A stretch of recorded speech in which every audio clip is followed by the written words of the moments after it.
Welcome to the September 26th meeting of the Health and Human Services Oversight Committee. Would the acting clerk, thank you, Dr. Woods, please call the roll as best you're able. And turn your microphone on too. And try not to move your hip. I don't have a list. I don't know who is supposed to be. Just fake it and we'll get it. Okay. Good. Just maybe for everybody, just identify yourself as we go around, and that way everybody will be here. And Representative Brian Seaworth, I was very recently appointed as an alternate to this committee. In replacing whom? I think. The other alternate, yeah. Yeah. That's the one. And if I bring up the memo, I think I can see who it was, but it. I'll look in past minutes. Thank you. Welcome. Thank you. Representative Maureen Mooney, Hillsborough County, District 12, the town of Merrimack, replacing the Honorable Jess Edwards as a permanent member of the committee. Mark Pearson, Chairman, 5th year. Wayne McDonald, Vice Chairman. Representative Wayne McDonald from Londonderry. Senator Jim Gray, the other two senators are not here, and that would be Cindy and Kevin Avard. So Senator Rosenwald and Senator Avon put down as absent but excused. Ward and Rosenwald.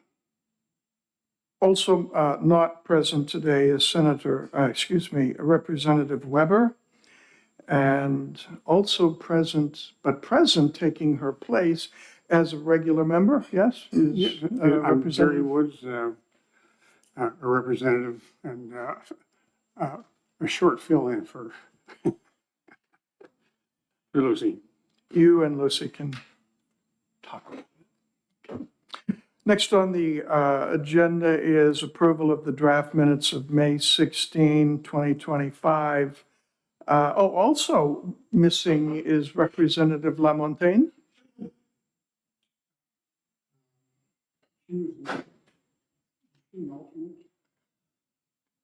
No. We'll find out, but she's not here. Okay, if you look at the minutes of May 16th, there is one correction I would make.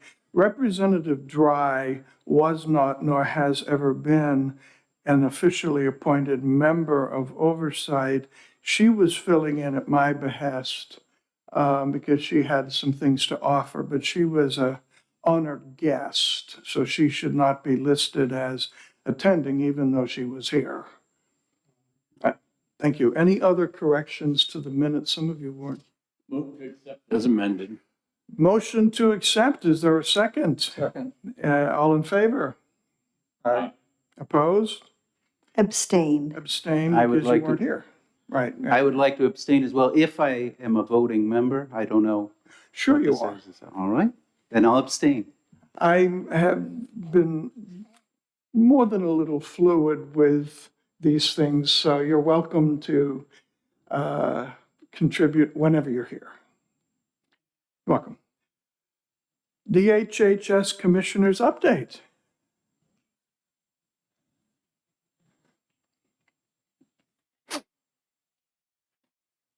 Good afternoon, Lori Weaver, Commissioner, Health and Human Services. How are you?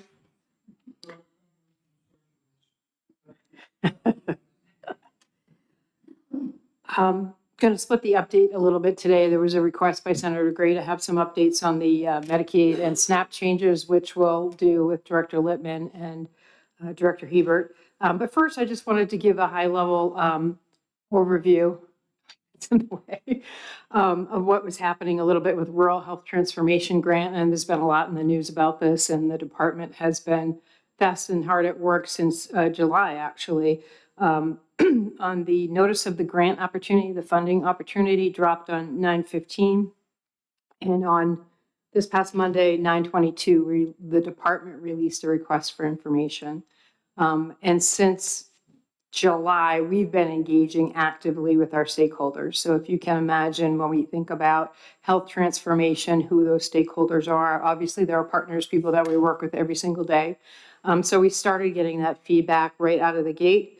The governor and myself held a summit in August and invited in the North Country a whole cross sector of individuals, very well attended, successful event. And we're continuing to do so until the very end. The deadline is November 3rd, which is fast approaching. When we think about, we're already at the end of September, so we're on countdown mode. We will continue to take feedback from the request for information, which was done electronically, individual stakeholder engagement, and we're still doing a few more roundtables here and there, some of them virtual, to capture every last piece. But at this point, I have strategic teams really working on categorizing and streamlining the feedback that we've gotten. So we know that the feds have shared, these are the areas that we're very invested in and interested in, things like technology, chronic health, disease and prevention, workforce development, innovation, really looking for some policy changes and basically trying to fill, to create a sustainable change. So it's not supplanting operating funds. It's not filling holes of budget gaps. It's really about trying to transform some of the system that we have. So when we look at things like back office functions, there's opportunities for providers to get money to be able to potentially do an electronic medical record or cybersecurity or AI tools, or even for their ops and their finance pieces, being able to streamline that and potentially form alliances with other providers. So there's a lot happening in the space. There's a lot of day in and day out, constant all hands on deck for rural health transformation. As you know, the department is facing, our vacancy rate is continuing to climb. I have 400 unfunded positions, so we don't have a lot of extra staff lying around. We're trying to make the most of everything that we have. We're hopeful to have a grant writer. We have the Charitable Foundation is interested in working with us to donate money for the grant writer. So that's on Governor and Council meeting for a request on the consent calendar next week. So at no cost to the state, being able to fund that grant writer, that I really don't have the capacity. I have everyone right now working on trying to get the strategy done. So that's going to be a huge compliment to the team. And I think a responsible one if we're not even spending any money to get that done. So that's a win, and we're hopeful for that to pass next week at council. We're going to aim for a draft at the end of the October. Governor has to give final approval on what it is that the department submits and her authority. So we're working on all of that. So synthesizing everything that we're going to do right now. So we have, starting next week, 4 weeks left before our final draft is due. So there's no time to waste here, moving forward as quickly as we can. And we are working with the feds very closely. I work with my counterparts in other parts of the state. Director Lippman works with other Medicaid directors, and Associate Commissioner Tristilli is working with other folks in her position as we partner and say, what are other states doing? What innovative ideas do they have so that we're, able to not necessarily have to reinvent the wheel. So, and also looking at opportunities to collaborate potentially with other states where it makes sense. And there's more nuances to that, but the point is we're looking at every possible angle of how do we make this transformation happen with the resources, because we want to maximize the amount of grant dollars that we would be getting. So. Good, thank you. For the new members, if you have a question, please raise your hand. I will call on you. You will thank me, and then you will thank the person testifying. It's what we're used to in the House. A little more fluid in the Senate, but I'm from the House. Any questions for the commissioner? Well, thank you. And I will You're have Director Lippman and Director Hebert come up to talk about some of the SNAP and Medicaid changes.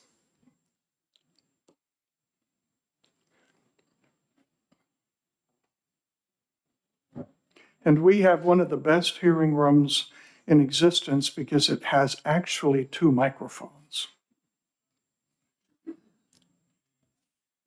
Good afternoon. I'm Karen Hebert, Director for the Division of Economic Stability at DHHS. Good afternoon. Henry Lippman, State's Medicaid Director. Glad to be here. So I can go first, unless you want to go first. It's either one.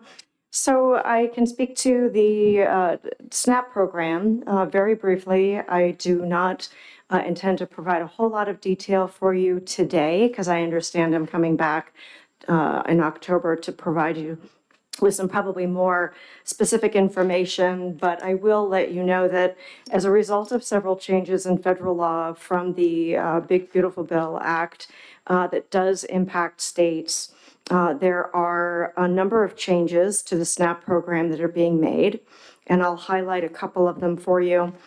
But some of them are related to eligibility criteria, and such as changes to work requirements in the SNAP program.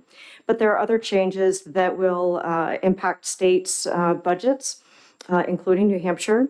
So we're currently evaluating what those impacts are on New Hampshire specifically, and we'll be more prepared to discuss some of those details as we unpack what we're learning from the federal government, as they are yet to provide us with full guidance on some of these changes.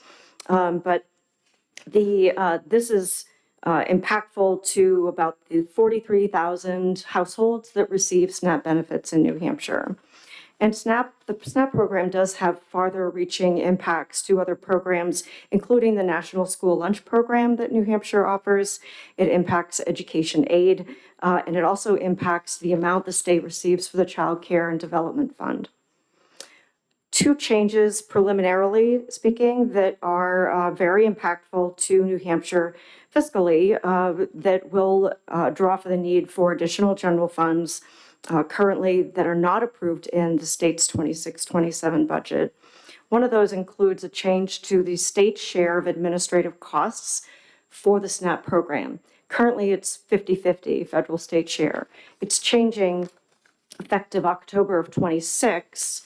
So fiscal year 27, it is changing to a 75-25, not in the state's favor. The other significant change being made is to the SNAP benefit itself, where historically it has been 100% federally funded, and now it will be, there will be a state potential for a state share of the benefit amount, which right now has been about $158 million to our SNAP households that gets spent in grocery stores throughout New Hampshire. So it impacts our businesses as well. But the change that's being made is that the state will have to pay potentially a share of the benefit depending on our rate of errors that we make in cases. We do have an error rate. This is a measure that is determined by the federal government based on audits of cases that it does. Would you unpack the error? That was very helpful the other day when you did that for the other committee I was at, but maybe 2 or 3 sentences of how one could make an unfortunate and accidental error. Sure, the errors that are made are largely due to mistakes that are made, largely clerical errors made in cases, inputting information incorrectly. Sometimes they are caused by information we receive even from clients because they haven't understood what it is that we wanted from them. And that information gets inputted into the system and ultimately can cause an error. But Which means even if you don't make the mistake, but it's simply reporting a perhaps sincere error of somebody else, it's still your fault. well, it is, because we then need to take a look at, well, how are we notifying people about what it is that we expect them to provide for us or need them to provide for us?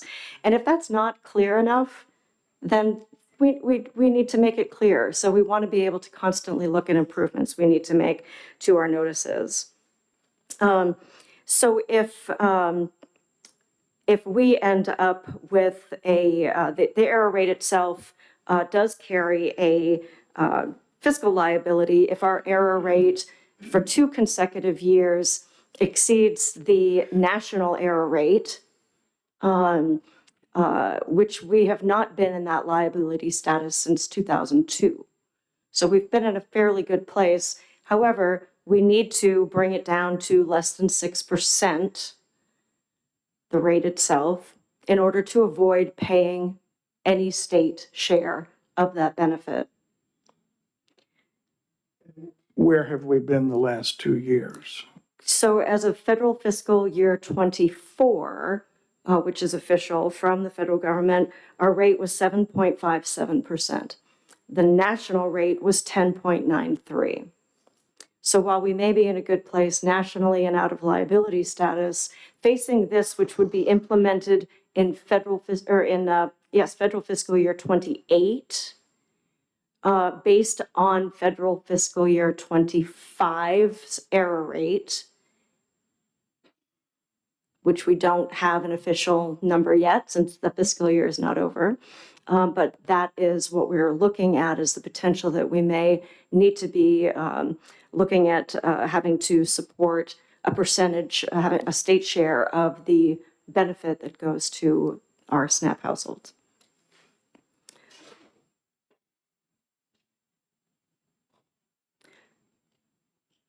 We are preparing a number of remediation actions to lower the rate.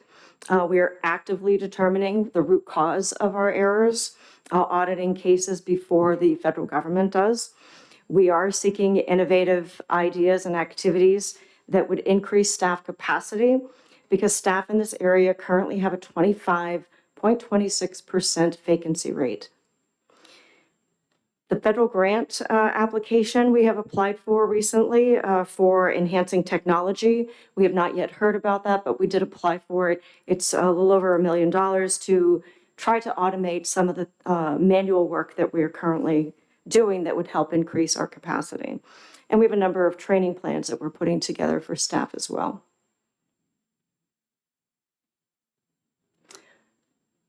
Any questions? Any questions? Representative McDonald? Thank you, Mr. Chairman. Just to clarify, so getting back to the error rate and mistakes, client errors, if a client gets an increase in income and they don't report it timely, that still counts against the department? No.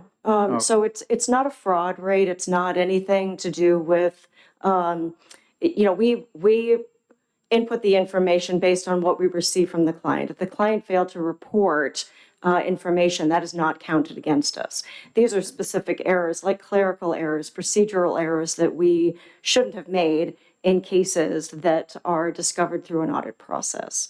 So it's an error that affects what the payment amount, the allotment of the benefit is for the family. Either if we caused an error that left them with an overpayment of their benefit amount or an underpayment of their benefit amount. That would constitute as an error. But what we heard the other day was if there was an overpayment, and then in subsequent months, you made up for that by underpaying, so it washes over a period of time, you still get penalized. And yes, and I have yet to get more information about that, is what the recruitment process entails for SNAP overpayments. I will still get that for you. I'm sorry, follow up. I shouldn't have asked you that. So there is still a distinction between agency errors or administrative errors and client errors then? Yes. Okay, great. And one more? Sure. It used to be, when I was in the department, that if there was an administrative error, the federal law at the time, still within certain parameters, allowed for recoupment, even if the agency made the error. Is that still allowed, or? I will check up on that for you. Just curious. Yeah, Because I want to know make sure It I was answer a that right. limited time frame, and it was a limited percentage and so forth, but it was allowed. In fact, it was required, so. Okay. Thank you. Yeah, that probably hasn't changed, but I'll confirm. Representative Woods. Thank you. Just for clarity, I may have missed something, trying to take notes and listen at the same time. At the beginning of the SNAP, you mentioned that there is a split 50-50 now in terms of responsibility, but it's now 75-25? Correct. Coming in And- 2026. Yes, right. That goes into effect in October of '26. Okay, but that's, so the state has to pay 75% of that budget. No, We would pay 75% of administrative costs Administrative to costs. administer the SNAP program itself. Okay, so that's for administrative costs. Correct. Okay, I just wanted to see it. And then how does that, is that administrative costs with the national average of 10.93, you're trying to beat that? Is that for administrative costs as well? No, so they're two distinctive things. Administrative costs, we are now looking at having to pay 75% of those costs to administer okay. the entire program. The other change that is impacting the state is that we are going to potentially have to pay a state share for the actual benefit that goes on an EBT card that a Okay. client receives, what their amount is that they receive. I just missed that. Yeah, and that percentage of how much the state share is will be dependent on what our error rate is. So it's a little convoluted, but, Yeah, good. I got the distinction now. Thank you. okay. any further questions so far? Representative McDonald. Sorry, just one more. So if we have no error rate at all, will we not have to pay any of the benefits, or? Correct. If it's less than 6%, then we would not have to pay any share. Excellent. And one final note, I just came back from an NCSL conference in Denver. And the more neutral way to refer to the big beautiful bill, because I know that a lot of people don't think it was that beautiful, is they call it HR1. So that might HR1, that's resolution 1. Understood. Thank you.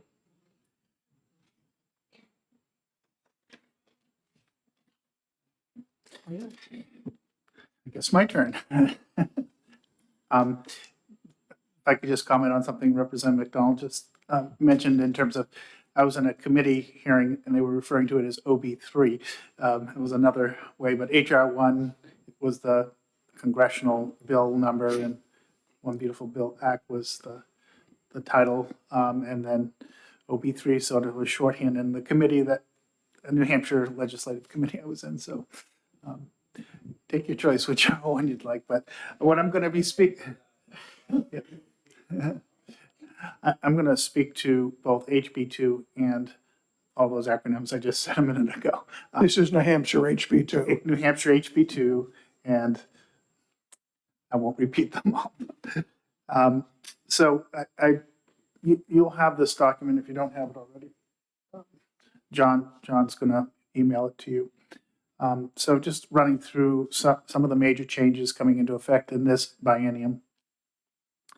On July 1st, out of HB2, we were to return to pre-public health emergency eligibility verifications and processing. That went into effect July 1st as required under HB2. And what that did was a couple things. One, we have what we call compatibility. Historically, it's been, if we check for income and it's within 10% of the amount disclosed, we accept that as being compatible and acceptable. During the pandemic, it was 20%. 10% is actually more conservative than most states are, but we returned to the 10% number. And then secondly, the federal flexibilities went away. And what that meant is that the amount of people who could be redetermined without providing information would go down. And so with the federal flexibilities, we went from probably the 20 to 30% range of having people who could renew on an automatic basis, ex parte basis, and post the removal of those plus the going back to the 10%, we're down into the back to where we were historically in the 20s to 30% range. So what that means is that Karen's eligibility team has to handle a lot more verifications on a manual basis. And it has had an impact on enrollment. We're probably at about 185,000 individuals at the end of June. And at the beginning of August, we were about 180,700 at the beginning of August. And at the beginning of September, we were at 178,000, a few hundred people. So we've dropped from 185 to 178 since that time. The second, let me stop there if there's any questions on that one. Yeah, seeing that the numbers are going down, so the payments and so on, this is more staff hours. The time you don't have that, right? Right, and there's even more coming at us, which I'll get into, is that when we talk about under the OB3, I'll call it for purposes of, I'll get to that later, Okay. that we'll be picking up, I think between what I just mentioned and other things that we'll be required to do, that we're probably picking up almost a half a year's workload more than what we've had before. And the other thing, when we're getting, when the ex parte rate goes down, the automatic renewals, that means they have to handle a lot more cases, and probably they're handling just alone on this factor about 3 months worth of work extra in terms of the amount of activity that they have to do to redetermine Medicaid eligibility.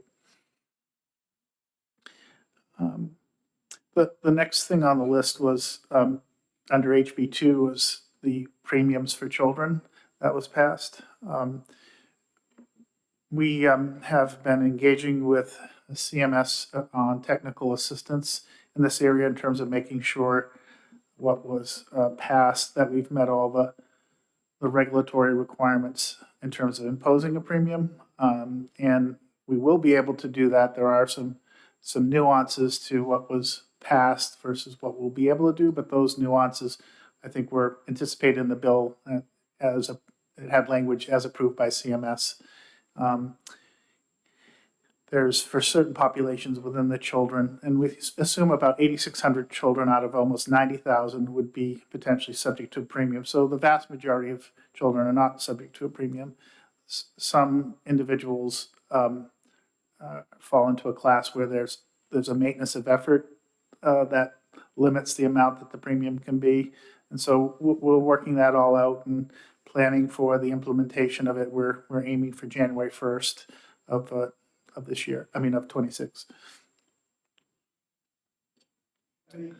Any questions so far on what's been said? Okay, keep going. Another HB2 item was implementing the increase in pharmacy copays. Copays are not required for children, individuals in institutions, pregnant women, or people on waivers. The premium the co-payments going from either $1 to $2 to just a flat $4. And that went into effect in October, I think October 20th. We had a deadline of 1 of 26, so we've got that one done timely. The next one is both an HB2 and OB3, which is the Granted Advantage Program premiums.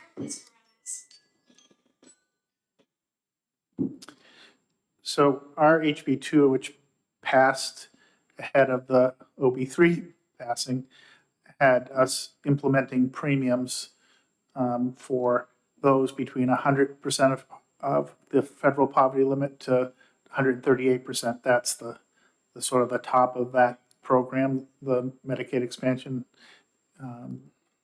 So in that population, we estimated that there could be around 11,500 people, roughly 17 to 20% of the population that would be subject to a premium. In the OB3 bill, there's a prohibition against premiums, but a requirement of cost sharing.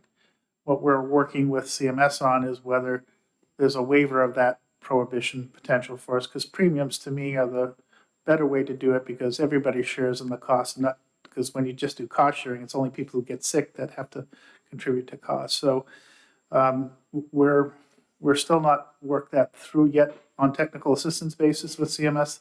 They've had a lot to work on with the passage of OB3. They're full on in terms of getting back to us on that issue. But irrespective, that one was estimated to go into effect July 1 of 26 for state fiscal year 27.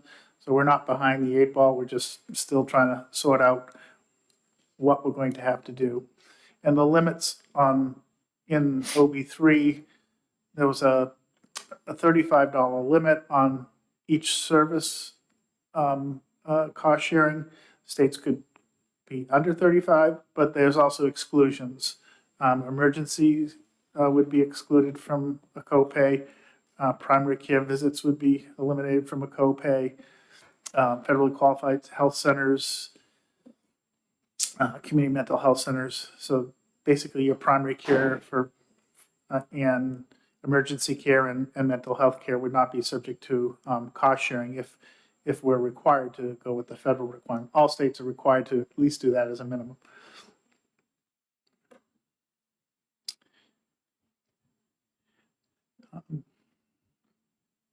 Representative Mooney. Thank you, Mr. Chairman. Thank you for being here. Just with regards to co-pays, and I know we've touched upon this before, what is the penalty or consequence if a copay is not paid? In other words, I know this looks like an increase, and in other words, check the box, that category is all set, but there's a real reality here that people cannot or will not come up with a copay. I'm just wondering what that does to the line. Thank you. So this really can play out in two different ways. One, the reason why I like premiums better, it does not put the provider in the situation of having to take a haircut if someone doesn't pay. The second thing is that some providers absorb that, right? And there is a provision in the bill that if we did do copays, and which would be a policy decision to sort of bring back through, which is there is an ability to allow a provider not to see a patient, and they haven't provided guidance on what that would be. I assume it wouldn't be for one instance, but we don't have full guidance on that yet. Do you mean a 30-day notice discharge from the practice? They would have to obviously follow the licensure law, which I think you've stated is at least a 30-day notice. Okay.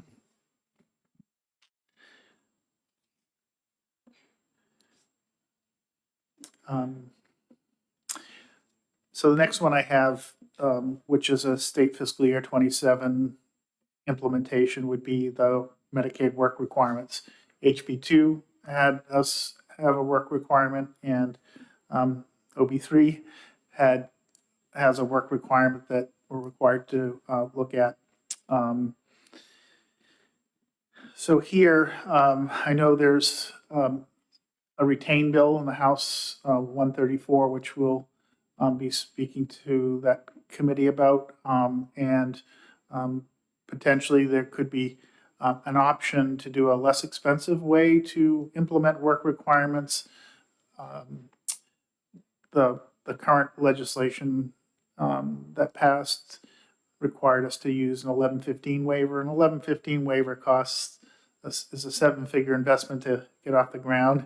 And what we understand from CMS is that the state plan option that will come on sooner than 1115 waivers. And I think if we're what I've heard for direction, at least informally, is that we would like to implement on time, and that the less expensive way, since there was no appropriation to go along with it, makes sense to look at that option.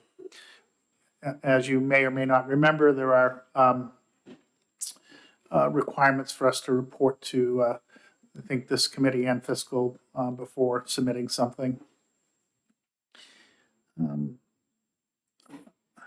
I also, at some point, I think with the committee, I've done a side-by-side of the requirements that exist under New Hampshire law versus under the federal law. I think most states are gravitating towards following the federal law. I'd recommend that that would be the way to go in terms of there's also some money from the federal government to support implementation. We could receive up to $2 million, is my understanding, to support the changes that we have to make in our systems. Since we've previously implemented work requirements, we're in a better position than many states that haven't done anything in this space, because we can make system modifications as opposed to, building from scratch.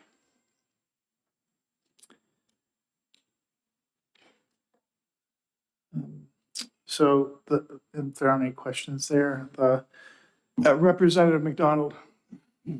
Thank you, Mr. Chairman.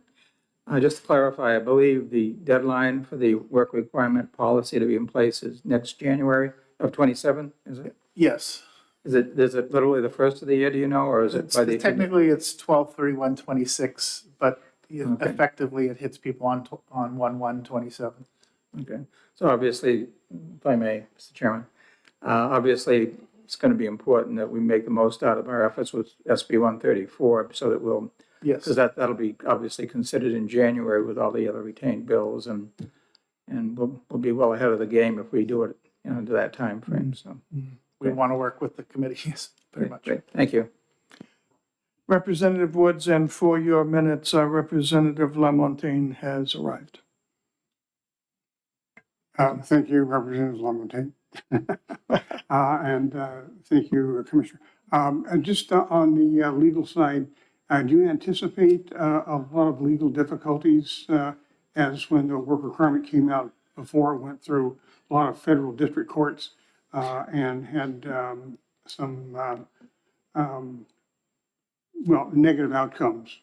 And that implies a lot of work done, a lot of costs for no gain. Do you anticipate the same? Well, previously it was a waiver of federal requirements, waiver of the Social Security Act. Now that the law has changed to be that it is a requirement, I'm not an attorney, but I think there's less risk of that type of litigation where the state would have to stop what it's doing. I mean, it's hard to predict how the courts will decide, but I think there's a distinction here in terms of, and even some courts, for example, the state of Georgia has a form of work requirement that passed a court challenge. It's different than what New Hampshire had, so I do think that it's likely this is gonna go forward. Any further questions? So the next one I have is in the same time frame, beginning 12/31/26, is that all people who are on granted advantage will have to be redetermined twice a year.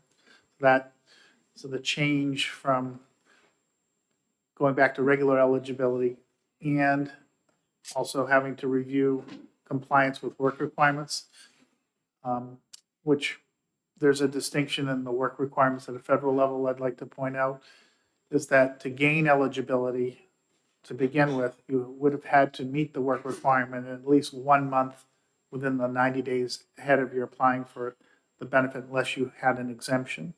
And so there's, in the first year of someone becoming eligible under the Medicaid program who's on expansion, they would have one, assuming they were new to the program, they'd have one before they could begin, and then one at 6 months, and again, another one at another 6 months. People who are already on the program would be twice annually. And so, we're looking at, today there's about 56,000 individuals. So in terms of workload, there's, you're doubling that review process. And then in addition to having to do the redeterminations, there's another policy that begins 1/1/26, and I'm almost, 12/31/26, is the reduction to retroactive coverage. Today, if you apply for Medicaid and you receive it, you can ask for retroactive coverage. So some people didn't anticipate needing Medicaid, say they're admitted to the hospital. They have a hospital stay that may be a long one, or they may have had expenses leading up to that hospitalization. They can get retroactive coverage to cover up to 90 days prior to the eligibility date. The law changes that to 60 days for everybody on Medicaid other than expansion. People who are on granted advantage expansion, they'll only get 30 days. And so that has two effects. I think it's one, adds a little more complexity to what Karen's team has to do for eligibility, but providers will be more at risk of having some bills not be paid because we can't go back and go to 90 days. We can either go to 60 or 30. We're going to need to wrap it up for this session. Sure. You want me to stop there? Just two more quick things, or Two more quick things. So provider tax change affecting the Met.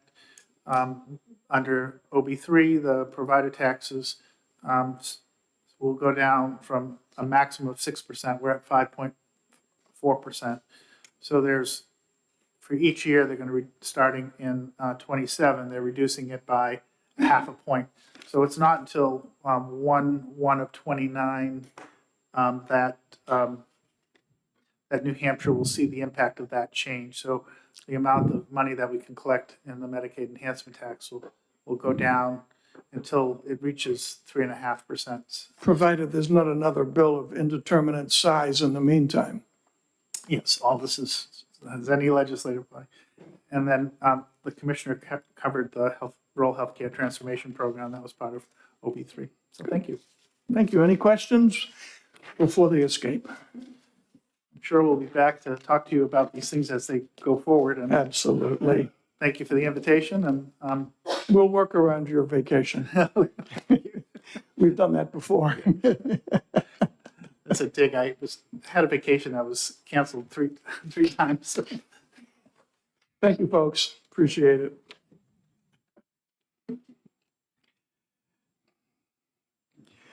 Chair recognizes Commissioner Ken Merrifield from the New Hampshire Department of Labor. And I believe you handed us something already. And that would Thank you, Mr. look Chairman. like this. Yes. Welcome. Thank you, Mr. Chairman and members. By way of background, the prior version of House Bill 2 moved the New Hampshire Healthcare Workplace Safety Commission from HHS to the Labor Department. And one of the duties that we had as a result of that legislation was to adopt administrative rules for the commission, which we have distributed to you this afternoon. The administrative rules are to be adopted through the Labor Commissioner, but only with the collaboration of both the commission and your committee. So I believe, Mr. Chairman, we distributed these over the summer. I believe they're identical to what we distributed over the summer. And I'm here to fulfill my obligation to collaborate with you. Now, this doesn't go to Jelcar or anything, this comes here. It will. Oh, it will. This is the beginning of that process, but we Okay. wanted to offer you the opportunity for input prior to going to Jelcar with these rules. Let's take a few minutes to remind ourselves of what we read over the summer.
Senator Gray.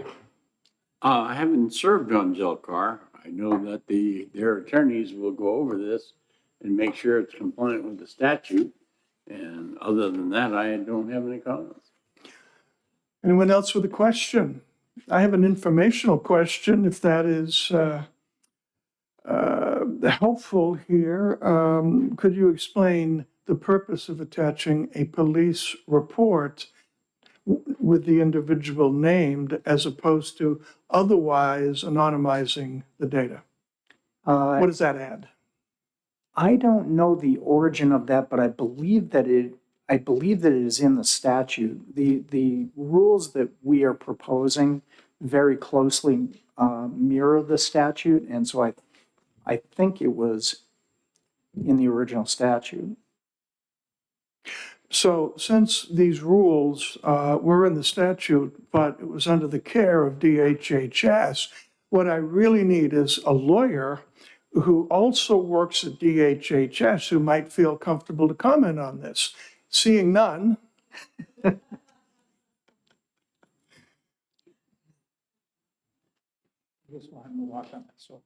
I don't just want him to walk on his sore foot. I want him to get the exercise necessary for recovery. Chairman Pearson, thank you so much for inviting me with Commissioner Merrifield. As we had mentioned, we served together at the department going back to at least 1998, and it's a pleasure to be back up here. Originally, you may recall, and Senator Gray was actually one of the prime architects for bringing forward legislation to creating essentially the Commission to looking at workplace safety, that initially our agency, and this is going to be my gracious way of saying thank you to Commissioner Merrifield, initially our agency was required to housing this entity and providing administrative support. Through the legislative process in the last couple of years, the Department of Labor was gracious to step forward and assumed that responsibility. So I would be very negligent, if at all, to provide any comment on this being managed by the Department of Labor. They certainly have a wonderful group of attorneys there, some that have even become governor's counsel, who are deputy commissioners.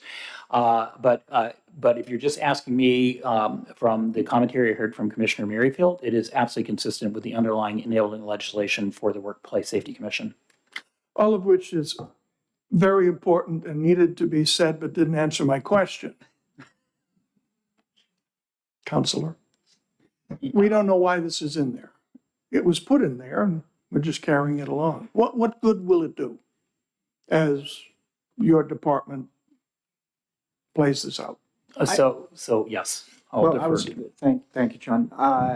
What I would say is that in addition to the data that we collect from all of the hospitals in the state, we are also collecting qualitative data as well as the quantitative data.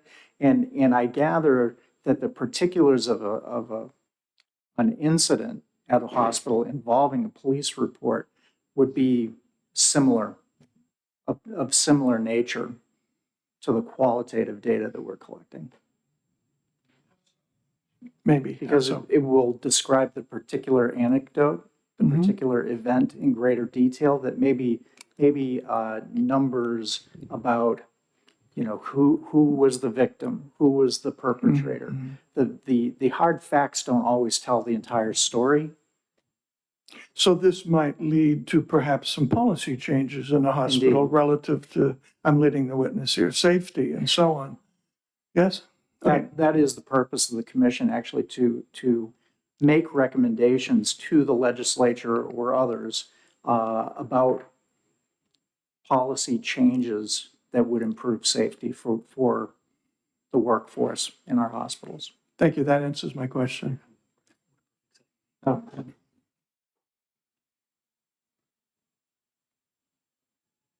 Thank you. Representative Mooney. Thank you, Mr. Chairman. Thank you, gentlemen.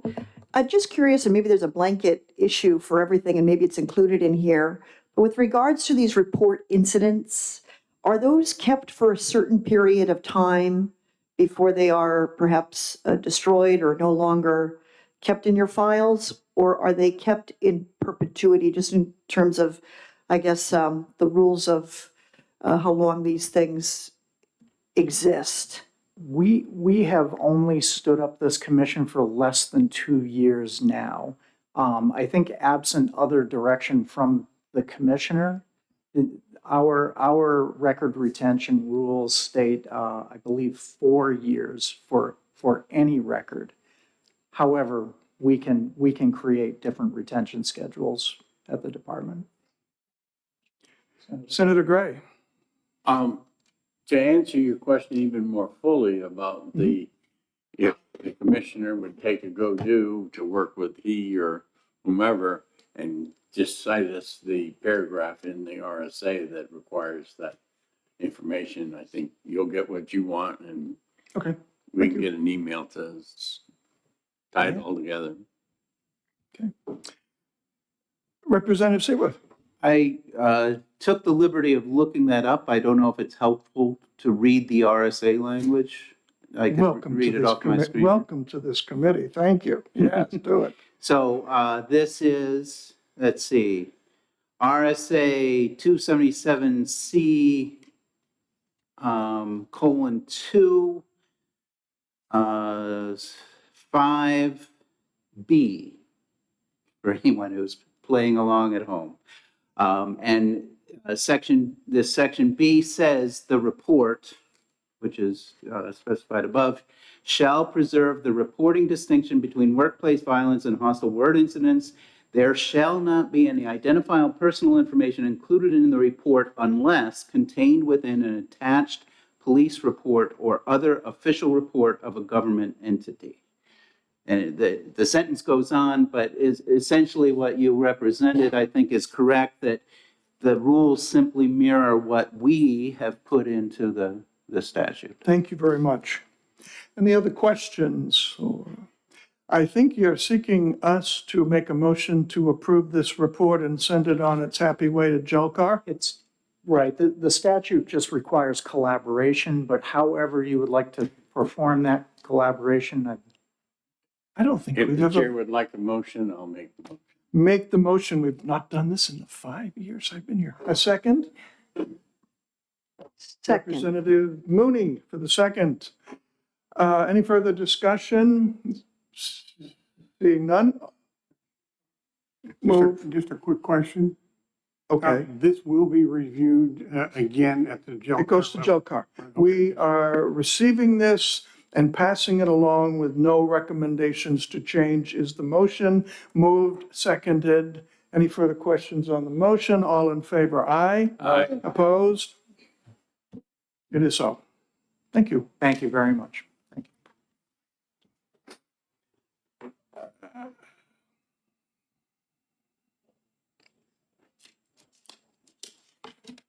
The 2025 New Hampshire Healthcare Quality and Patient Safety Commission Annual Report. Anna Sharp, Patient Safety Officer at the Elliott and Chair, and Chris Herring, Vice President, Quality Improvement with the Foundation for Healthy Communities Administrator. Well, good afternoon, Chairman Pearson and committee members, and thank you so much for this opportunity. I am Chris Herring, Vice President for Quality Improvement at the Foundation for Healthy Communities and current Chair of the New Hampshire Healthcare Quality and Patient Safety Commission. Hi there, I'm Hannah Sharp. As introduced, I am the Patient Safety Officer for the Elliott Health System in Manchester, represent the Elliott on the commission, and am also currently chairing the commission. So the New Hampshire Healthcare Quality and Patient Safety Commission was first established in 2005 from legislation enacted with the purpose of providing confidential protection for hospitals and ambulatory surgery centers to speak candidly about adverse events and to identify opportunities for improvement to make patient care safer. Participation is voluntary, and it includes 26 acute care hospitals, 4 specialty hospitals, which include our 2 acute rehabilitation and 2 psychiatric hospitals, 15 ambulatory surgery centers, a designee of the Commissioner of DHHS, who is currently Dr. Ben Chan, our state epidemiologist, and 3 public members who represent the voice of the patient. The commission meets in person 5 times per year with a virtual option for extenuating circumstances. Last year, attendance at meetings was high, with approximately 35 to 40 attendees per meeting. There are 4 guiding principles that focus the commission's work. Promoting high reliability organizations, we work to proactively improve systems and standardize processes to ensure safe care, even in the face of unexpected events. Establish just cultures within our organizations. It's important to create cultures of safety where healthcare workers are treated fairly when errors occur and systems issues are scrutinized and balanced against individual accountability. Adopt evidence-based best practices to improve outcomes. We use scientifically proven strategies to improve outcomes and avoid harm, and ensure quality and safe care for all. Incorporating the voice of the patient in adverse event investigation and quality improvement strategies to improve care for all patients in New Hampshire. There is an 8-member executive committee of the commission representing a cross-section of the membership that meets immediately following the full commission meeting to debrief with the administrator, me, and provide guidance for future programming and priorities. So you all should have a copy in front of you of our annual report, but I do want to call out some of the highlights from this past year. At each commission meeting, there was a review and discussion of the most recent serious reportable events data, and that's data that's provided to us quarterly by New Hampshire DHHS. In alignment with the national trend, New Hampshire did experience a decrease in adverse events in calendar year 2024 compared to 2023. Hospital-acquired pressure injuries, which we refer to as HAPIs, continues to be the most frequent reported serious reportable event in New Hampshire by far. And for this reason, the commission stood up a HAPI work group this past year. So that work group met 5 times, and that was outside of the regularly scheduled commission meetings. And that included members from organizations with the highest number of pressure injuries. That team performed a common cause analysis across all of the HAPIs that were reported in calendar year 2023 and the first 2 quarters of 2024. And they did that to uncover trends and additional improvement opportunities. Key findings that team found and recommended and emerging strategies were shared at the full commission meeting, and members adopted the HAPI-specific root cause analysis and corrective action plan tool that the work team had created. We believe that this specific tool will assist organizations in comparing current practices to evidence-based best practices and guidelines, and will definitely add vigor to the root cause analysis process. And it will also standardize the way that the organizations report across the state. In addition to the HAPPY work group, the commission focused on other relevant topics to assist the organizations in hardwiring the necessary elements for quality patient care.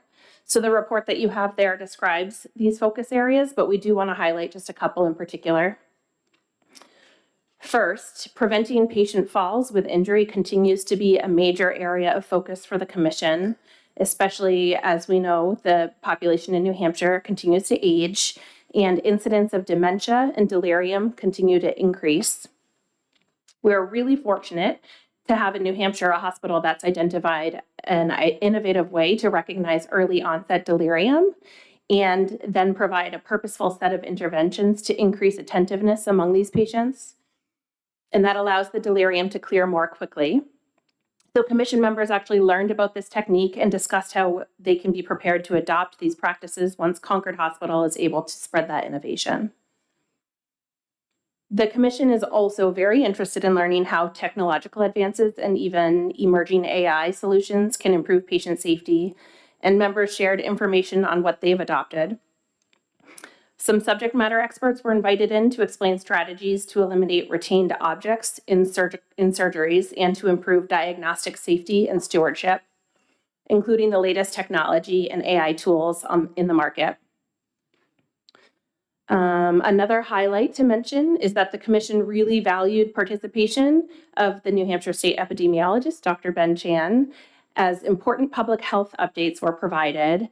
And with his presence, members had the ability to provide feedback and also ask questions that were related to their own organizations.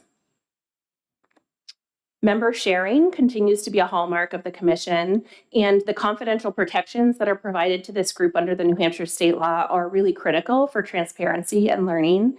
And that's learning that really wouldn't otherwise be able to occur. So members talked openly about CMS and accreditation survey results and opportunities, as well as challenges with drug diversion, lessons learned, and best practices for prevention. And we do want to say that as the commission enters its 21st year, it remains extremely grateful to the New Hampshire legislature for this unique body. Through ongoing collaboration and education, the commission looks forward to driving down adverse events and to improving care in hospitals and ambulatory surgery centers in the year ahead.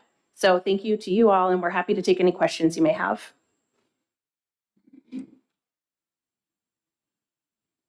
Representative Woods.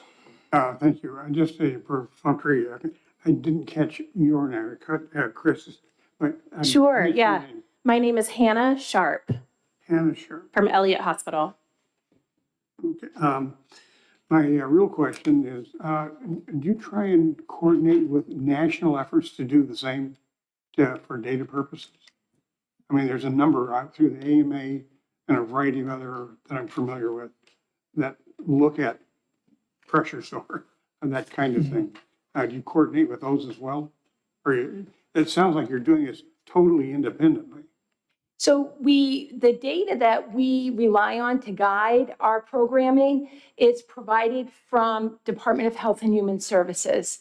So there's a mandatory adverse event reporting requirement in New Hampshire for hospitals and ambulatory surgeries to report those events in. The department collects that information and then provides us with quarterly updates. And we use that information to determine where the priorities are. When we're looking at best practices and evidence-based guidelines, then we are definitely bringing in the resources, from experts, external national experts. So this is more an inward looking rather than seeing how you compare with the rest of the country. We've been asked that question before, and external benchmarking in this circumstance is very difficult because states don't have the same definition for reporting. So where we can look, we try. We have referenced the Joint Commission errors report in the past for the purposes of trending, but a one-to-one comparison is tough. Thank you. Thank you.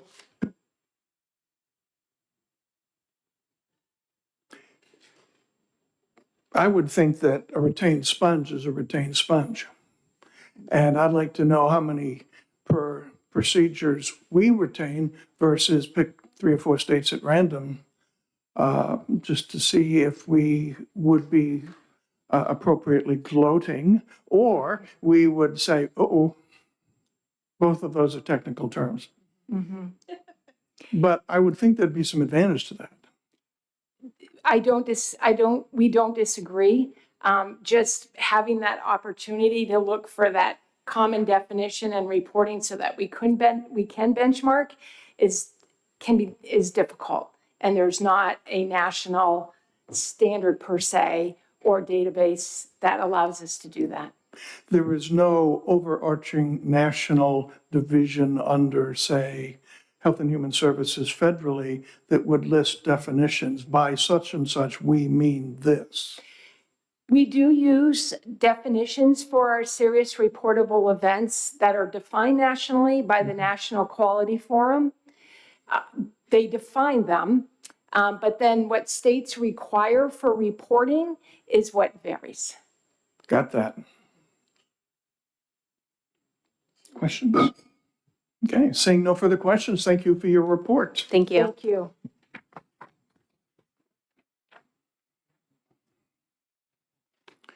And gosh, while we have the theme of adverse events going on, we've got the hat trick here. Number 3, Doreen Shockley, Manager, Bureau of Licensing and Certification, Adverse Events Report. Thank you, Counselor.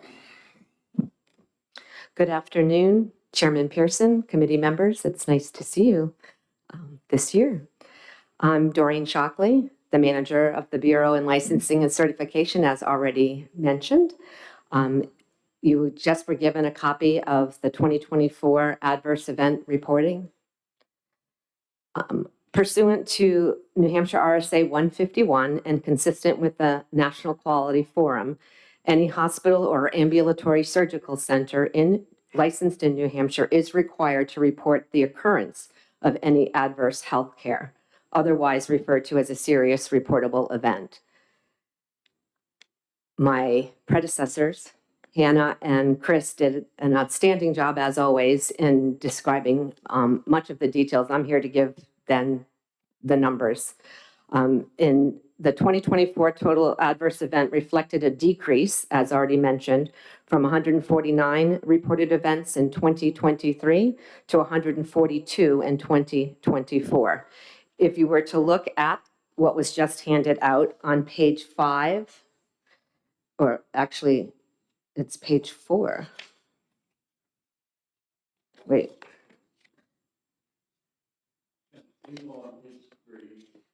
Yes, sorry. I don't know why I did that. On page 3 gives the total amounts by year. We started reporting in 2010.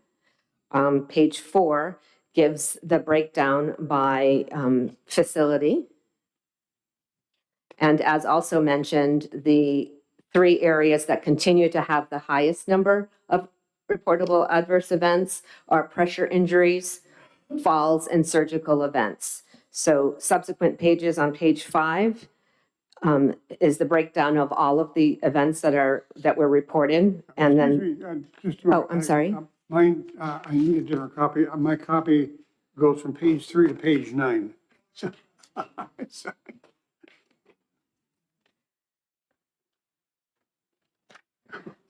My apologies. I did not look at them. There's been a budget After- cut on several page numbers. What's that? There's been a budget cut on. Right. Yeah. We could only give you every other page. My apologies. Thank you for that. I appreciate that. I should have checked the copies before. I don't have a color printer, so I asked somebody else to print them with a color printer. So I think you have nice colorful pages, just not all of them. I will be happy to email this report to you Monday so that you have it in its entirety. So page 5 is the breakdown and gives the percentages. Page 6, if you have it, discusses the pressure injuries that did rise 7 from 61 from 2023 to 68 in 2024.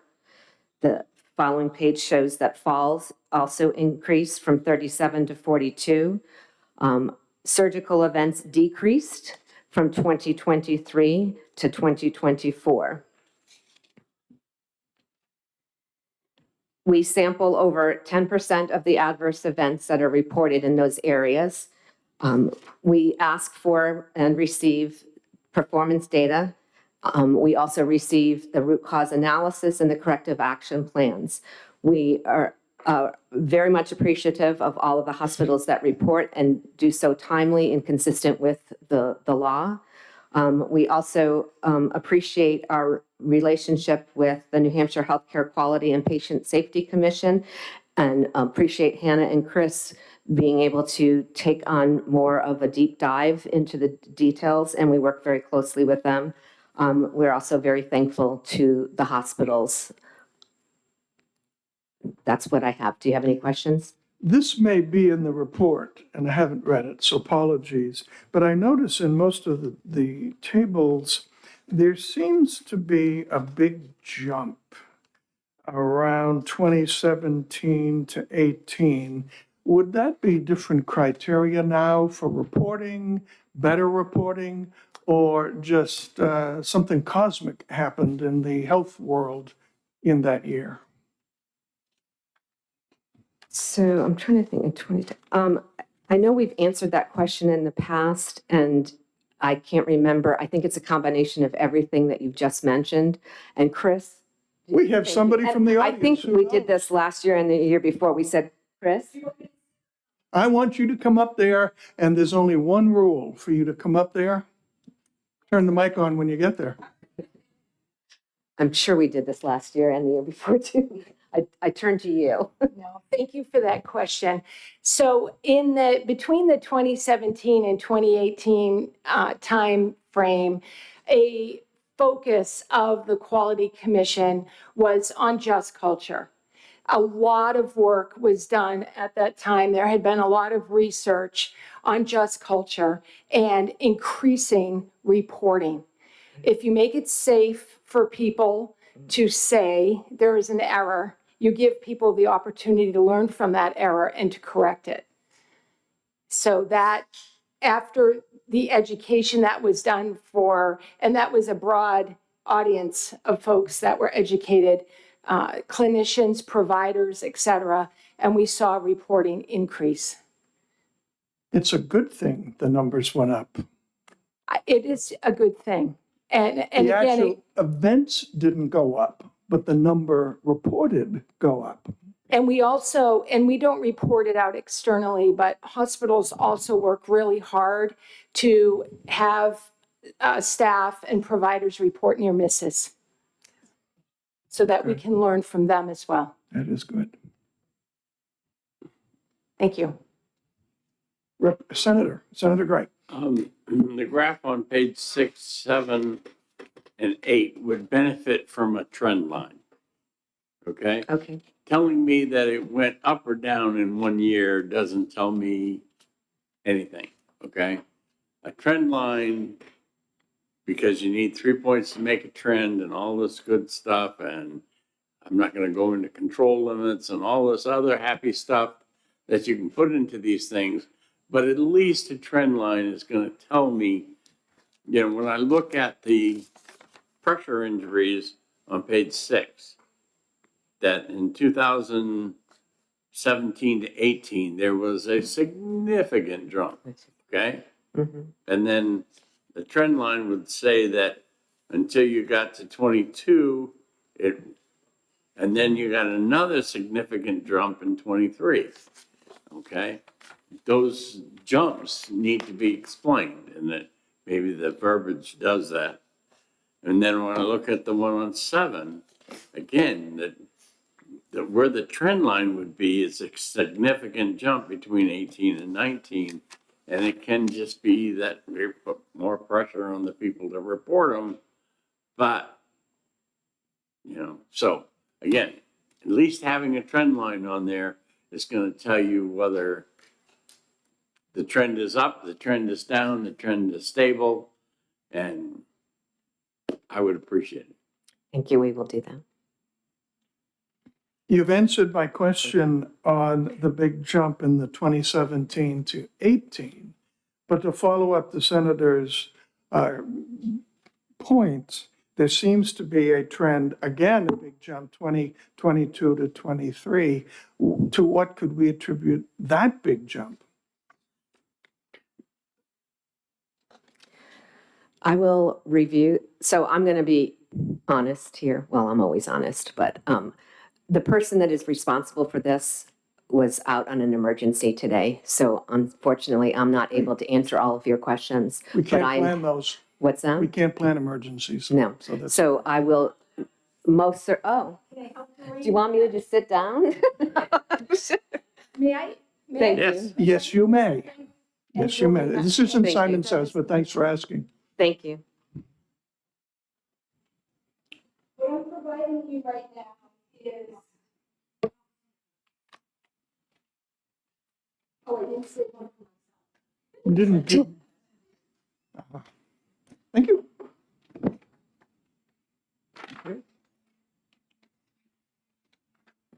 you.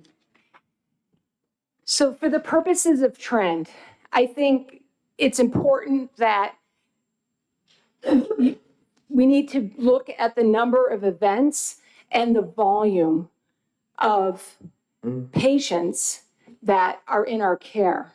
So what I provided you is a graph of the serious reportable events from 2010 to 2024.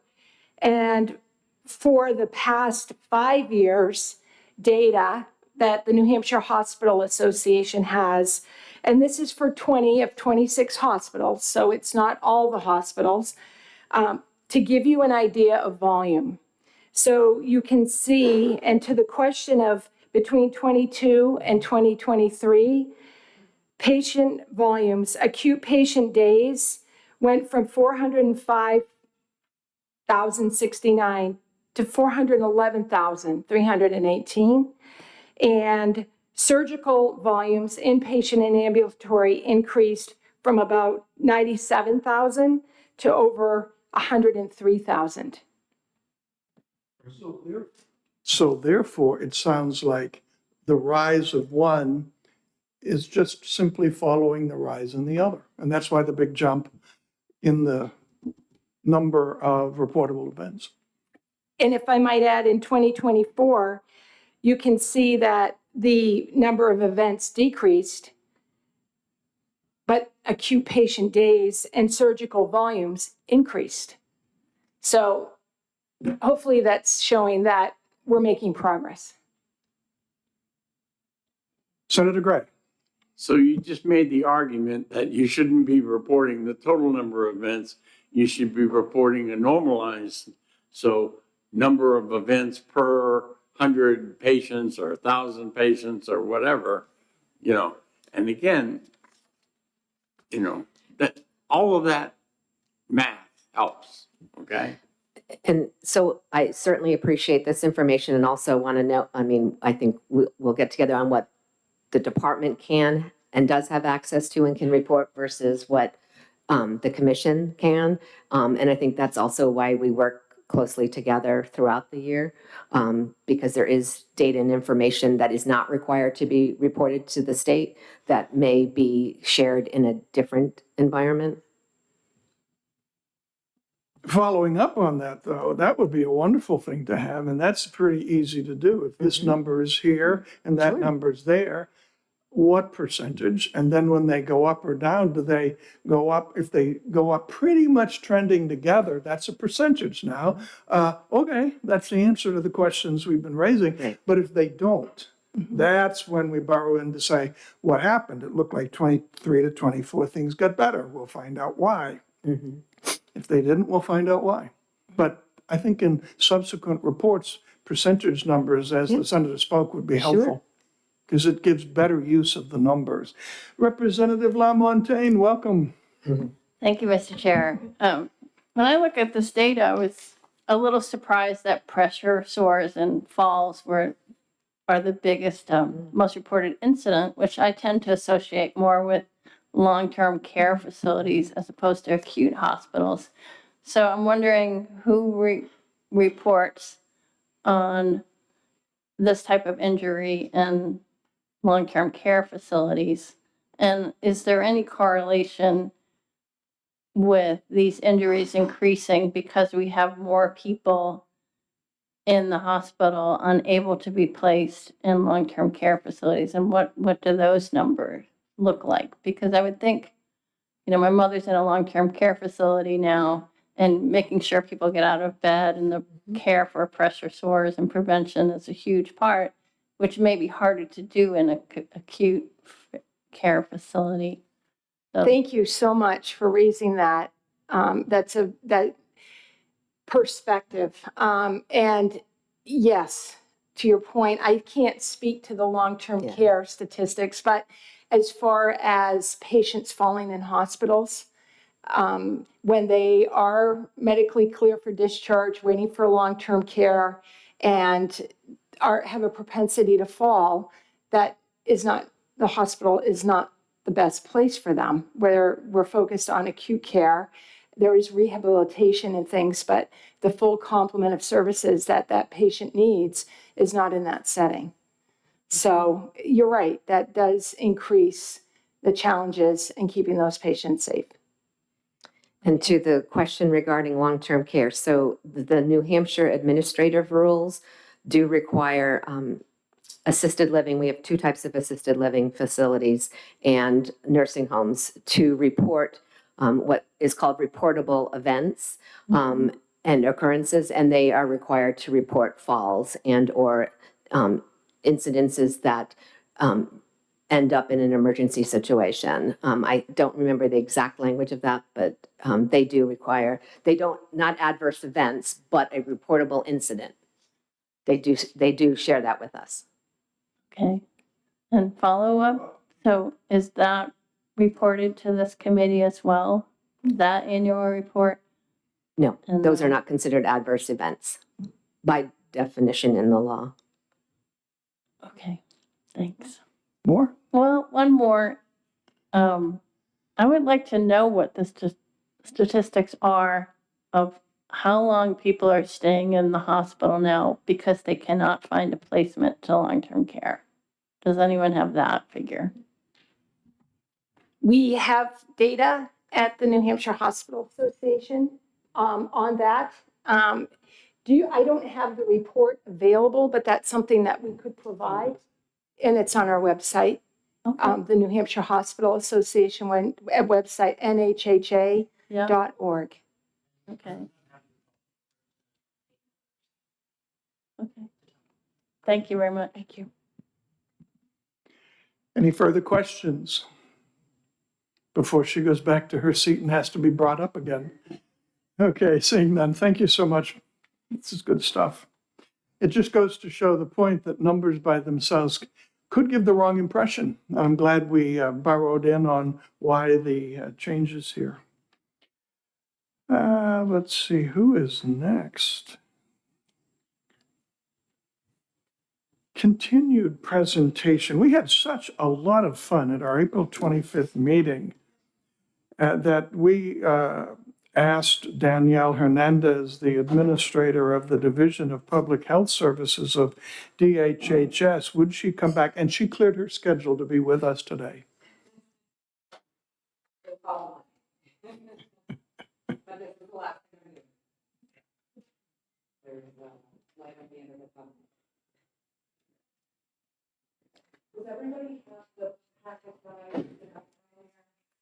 What does it look like? There we go.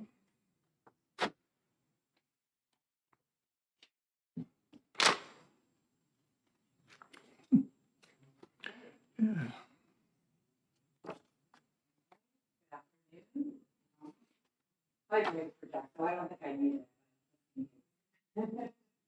Well, we would appreciate it if you do, because this is being recorded. You gotta see the red light. There you go. Can you hear me? Okay. There we go. Chairman Pearson and members of the committee, I'm Danielle Hernandez. I'm the administrator of the Health Professions Data Center. We collect supply and capacity data from licensed healthcare professionals during the license renewal cycles. And then we analyze that data to inform healthcare access and workforce policy. That is why I'm here today. So I'm happy to be back to present part 2 of the 2024 report on the New Hampshire healthcare workforce and data collection. So today we're going to cover the non-prescribing mental health, our behavioral health workforce, and then the dental workforce also. So that includes mental health practitioners, clinical social workers, licensed pastoral psychotherapists, clinical mental health counselors, licensed marriage and family therapists, psychologists, alcohol and drug counselors, LADACs and MLADACs, and then dentists. Last time we covered the trends of the primary care workforce under the medical primary care discipline, physicians, APRNs, PAs. I highlighted 2 big takeaways in that presentation. We can expect to see a continued decline in an already limited physician supply, especially as it relates to rural primary care practice, according to our net supply figures, the demographics, the anticipated reduction in practice and rural rates. The second big takeaway from that presentation is that we're seeing continued growth in primary care reinforcement by APRNs and to a lesser extent PAs. APRNs have high primary care practice rates in rural, and both workforces have more favorable anticipated supply demographics. They have a younger workforces, stronger ties to the state, higher entrance into the pipeline, and limited anticipated reduction in practice. Before we get started, I did want to address a question that Representative Dry did ask last time around how to target resources, given that we're seeing the lowest rates of primary care in Greater Sullivan County Public Health Region, but the public health region boundaries don't follow the county boundaries. So how to reconcile that? As I mentioned in the last meeting, the 13 regional public health networks and their corresponding regions were developed by grouping communities with comparable public health issues and priorities, and then have an integrated system for improving health and well-being in those areas. So while public health regions and counties can have similar town boundaries, public health regions were really developed around healthcare access, utilization, delivery of care, and population needs. We know that county boundaries are really just the administrative divisions that don't necessarily reflect how healthcare is accessed. So when considering, healthcare funding, planning, resource distribution in New Hampshire, public health regions are just a better reflection of need than county. And to give you an example here with Sullivan County as the example, the towns of Plainfield and Grantham, the northern area, are in the Upper Valley Public Health Region instead of the Greater Sullivan County Public Health Region due to their proximity and easy access to Hanover and Lebanon, which we know are richly resourced areas, for health and social services. Whereas towns below that, like Cornish and Claremont, et cetera, have more physical access barriers according to drive time patterns. So there's that piece of it. The other thing I do want to mention is that the other approach to resource allocation is through federal health professional shortage areas, or HPSAs. HPSAs are areas that lack an adequate supply of primary care providers. And through a HPSA designation, these areas receive a number of operational and financial benefits that attract providers to practice in these areas that are historically difficult to recruit providers to come to. Could you tell me, and they can listen to it, what HPSA is? What do those 4 letters mean? What is what? What does HPSA mean? Health Professional Shortage Area. Thank you. You're welcome. 3 out of the 5 towns in Representative Dry's district, Charleston, Newport, and Unity, are included in a low-income HPSA designation. So as this is just to say, as it relates to healthcare workforce priorities, HPSAs really do serve as a key indicator for primary care access and need. And I have included in your packet at the end, I have attachments for the public health region map, as well as the 3 HPSA maps that reflect primary care, mental health, and dental health in New Hampshire.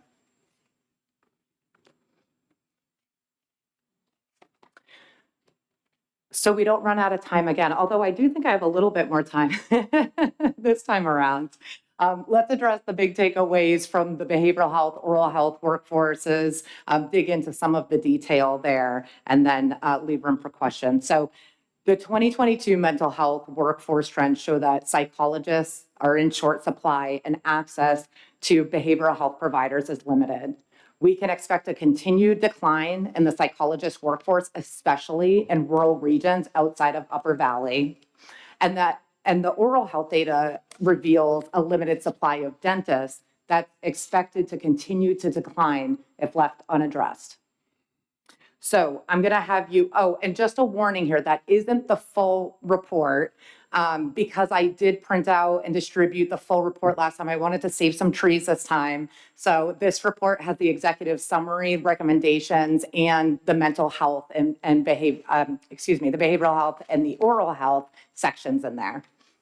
So if you would turn to page 11 for another look at the net supply changes of the behavioral health, oral health workforces in table 3. So And how do we know what page 11 is? I see, it's right Yep. after 10. It's right after 10. I got it now, thank you. So these are supply changes of providers lost or those that didn't renew an active status license, and those gained or those that received an initial license during state fiscal year 22, according to licensing list figures from the Office of Professional Licensure and Certification, or OPLC. We can see that there's a substantial increase in mental health practitioner licensing, about 18%, moderate gains for ADACs, 11%, and 9% for psychologists. Unfortunately, we do see a worrisome decline for dentists, where there was a net loss of 8%. And last time we did talk about, why we're seeing some of these trends, especially with APRNs, not to hash that out again, but these changes, and especially the growth in numbers, likely does come in part as a result of some of the emergency orders during the COVID-19 public health emergency that have remained in effect that ease barriers to licensure and clinical practice. So while figures do look strong for mental health practitioners and good for ADACs and psychologists, just a note that we really do need to remember that workforce needs in New Hampshire are not distributed evenly. We do have a rural and a high needs population supply and access issue. So while figures appear to be hopeful for patient access, getting the providers where they're needed remains a consistent challenge. Broadband expansion is growing, and the widespread adoption of telehealth can significantly improve mental health access. But according to US Census Bureau's recent data, there's still considerable regional variability as it relates to internet access. So about 15% of the population in Coos, Sullivan, and Grafton don't have an internet subscription. And then additionally, you can see that the license counts are so low for psychologists and ADACs that even moderate increases to the supply really isn't enough to meet the population mental health needs. Okay, we also see less favorable workforce demographics for psychologists than their behavioral health counterparts, especially with regard to age ratios, entrance into the pipeline, and anticipated reduction in practice. So now if you could turn to table 7.4 on page 29. Looking at age in this table, while the mental health practitioner and ADACs do have large proportions of providers 60 years and older than those under 40, the age distribution is a bit more balanced than what we see for psychologists, where there are 3 times as many providers 60 years and older as there are under 40. Over 40% of the workforce is 60 years and older. Psychologists have few entrants coming into the pipeline, about 16%, as indicated by less than 5 years of practice in New Hampshire. And about a third of psychologists anticipate a reduction in practice in the next 5 years, though I will say that the percentage of no clinical practice at all is relatively low and comparable to MHPs.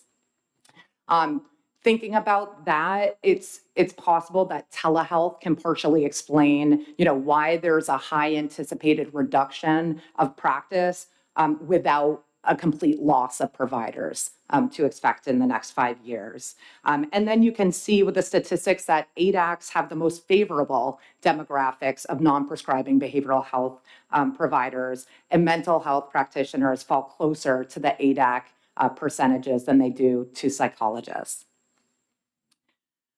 Okay. Access indicators also suggest limited access to behavioral health services, particularly for those new to seeking care. Now I'm going to have you turn to page 30 so we can look at table 7.5.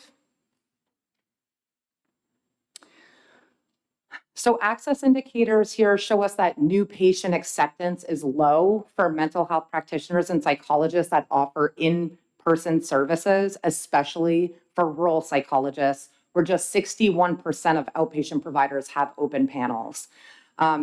Access challenges for MHPs and psychologist services disproportionately affect those seeking new behavioral health relationships. And we can see this as indicated by a median wait of 2 weeks for new patient appointments compared to 1 week for established patients.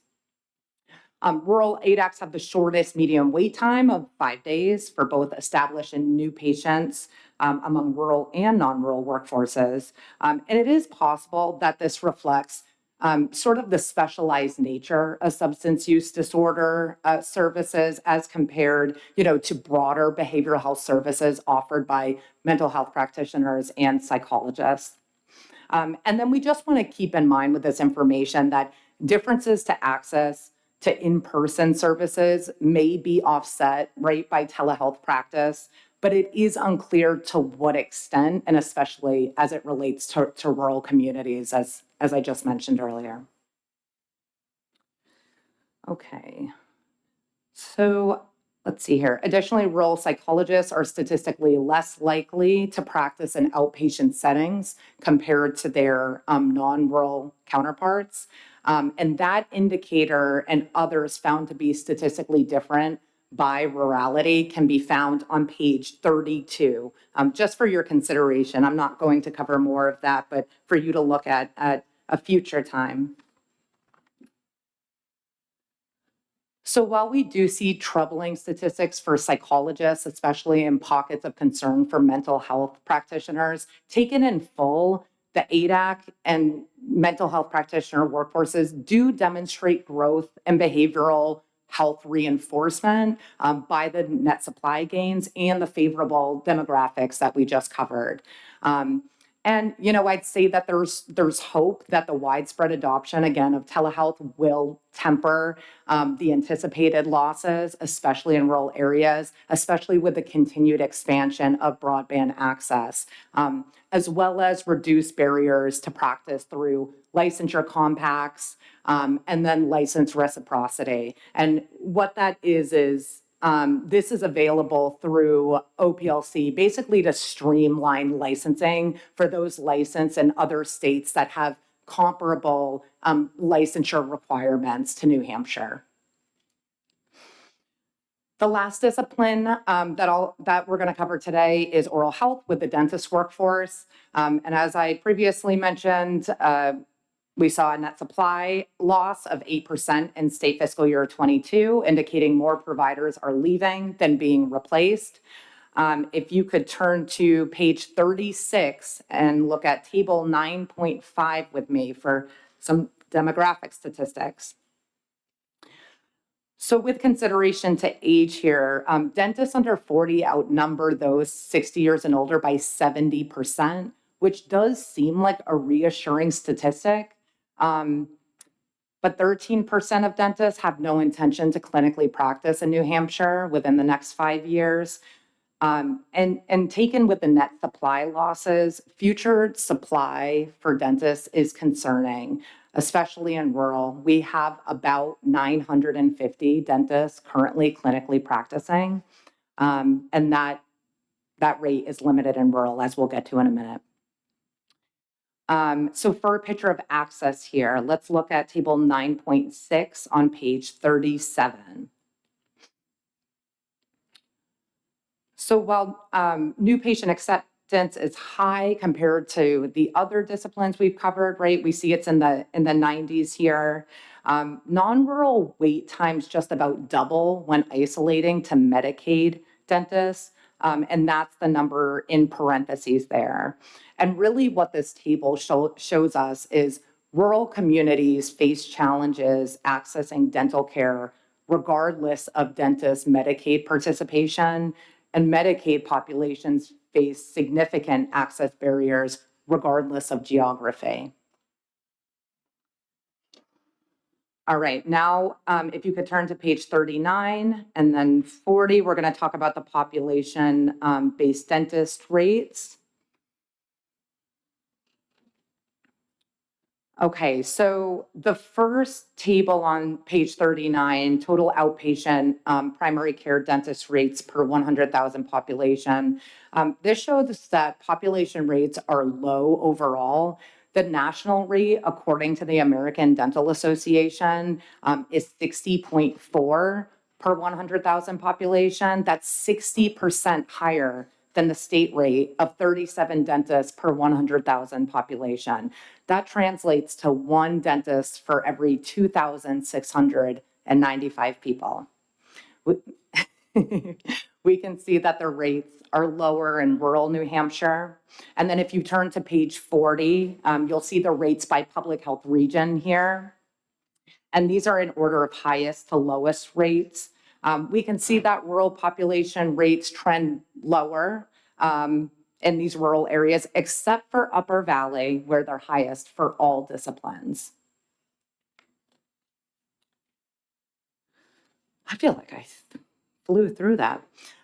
We did talk about the conclusions and recommendations last time, but to remind everyone what the evidence points to, which is echoed by our workforce leaders across the state and nationally, is that investing in pipeline programs and recruitment and retention efforts like loan repayment, scholarships, education stipends that get clinical and non-clinical supports to strengthen team-based interdisciplinary care, career pathways through career and technical education integration and high school with support from the community college system and university system, upskilling to help those climb the career ladder and keep them in the pipeline, and investing in faculty and preceptors to train the next generation of providers are proven, evidence-based ways to grow our own, make New Hampshire practice more attractive and competitive with our neighboring states, and ultimately increase access to care for our communities. And I'll just say that, you know, we're really hoping to move the needle to support and strengthen workforce development with the Rural Health Transformation Program opportunity. At the front door here, I have been asked to be a subject matter expert helping with this effort. And so we've been working closely, all of the state partners, to identify, you know, the best initiatives that will really help make a transformative change in New Hampshire. And of course, I'm happy to take questions, and I know that a few of you have my email, but I'm also happy to share my business card That gains you points. Not everyone coming here has business cards. I had to turn around for them. I almost forgot this time around. And of course, you can find the report online with a simple browser search, New Hampshire Healthcare Workforce, also through the Rural Health and Primary Care page. I have a question for you. I have an LICSW and an LCMHC on my staff in Kingston. And I haven't asked them this question, but I'm looking and wondering if there is a reason why the number of mental health counselors, master's degree level, is increasing and the number of psychologists decreasing. It's an interesting question. I know that there has been investments in the core mental health professions for LICSWs and LCMHCs. I will say that psychologists, so those are master's level, right? And so it does take, extensive education and training, but psychologists are doctorate level PhD level, yeah. providers. So perhaps even that barrier, especially right as it relates to the student, debt problem, and how to access, that level of education and training to get that specialized. Yeah, I'm going to put it to my two to see if there was a reason why they went that route. Because one of them, the LCMHC, has 3 master's degrees. And I'm going to say, Ricardo, I mean, really? And I'm certainly not an expert and sort of, parsing out the differences between the two. But just sort of from a layman, perspective, I will say psychologists, I think, have more specialized training and testing and assessment. And then the other types maybe have more of that broader social services, desire to pursue that work and focus, not just strictly on the specific psychological testing aspect, but more, broader whole person view. I noticed you didn't include psychiatrists in your various charts and tables. I knew this question was coming, though. We would really like to find one who's taking new patients. And really, the only reason for that is because when we talk about need and we talk about trends as it relates to this report, it is by rurality, it is by geography, and what it comes down to is the counts are too low. There's very few psychiatrists in New Hampshire. I will say that there's 50% more psych NP FTE than there is psychiatrists. But, there's also access to these services through the compacts, going across state lines, and hopefully, the license reciprocity, as we mentioned earlier, will help to access that care. Is there a residency now in psych in this state? I thought I heard one was going to be stood up. For the psychiatrists? Yeah. Yep, so there are 2 that I know of, one through Dartmouth, as you can imagine. The other through Portsmouth Regional Hospital. That's relatively new. I believe that got off the ground in 2021. Okay. And then there are the Psych MP programs that are strong in New Hampshire through UNH and Riviere. Good, thank you. Any questions? No? Thank you for part 2. This was really wonderful. And I will get in touch with Representative Dry and tell her at exactly what moment you started speaking to her question so she can access the recording. So thank you for coming. Thank you so much. And I will see you all in just a short few months, I'm sure. Yes. Just for the committee, we had met for a long time at 10 a.m. And the reason we didn't meet at 10 a.m. for a while is because Representative Edwards was our representative from Division 3, and it was very important for him not to meet in the morning. Starting next month, we will go back to meeting at 10 a.m. There is no time that's good for everybody all the time. I know that. No matter when we put it or even if we keep it, it's a problem. But starting next month, we will go back to 10 a.m. Also, we meet on the 4th Friday of the month, except when the fourth Friday is a holiday weekend. So we will not meet the day after Thanksgiving. We will all be suffering from tryptophan hangover. Nor will we meet whenever the Christmas weekend is. We will meet then on the third Friday of the month, okay? Everybody got that? So, thank you so much. And if you have questions and topics you would like, I know Mr. Edwards gives me tentative schedules for 2 or 3 months going forward, and they're somewhat fluid. The closer it gets to happening, the less fluid it is. But if you have some topics you'd like, yes, Representative. It's my understanding that DHHS is going to have to respond to the offer of a lot of money for rural health from the federal government. And they have just a couple months to put that together, so I'm very interested in how that. We heard that in the beginning before you were able to be here. Okay. So if you could check the recording of the meeting, I think the commissioner went into some length about that. Okay, Okay? so, But it's a good question. all right, But I know that in her report next month, she's going to give us an update. okay, Okay. great, thank you. Anybody else? Okay, I get to use this. Thank you. Yes. I want to answer your question.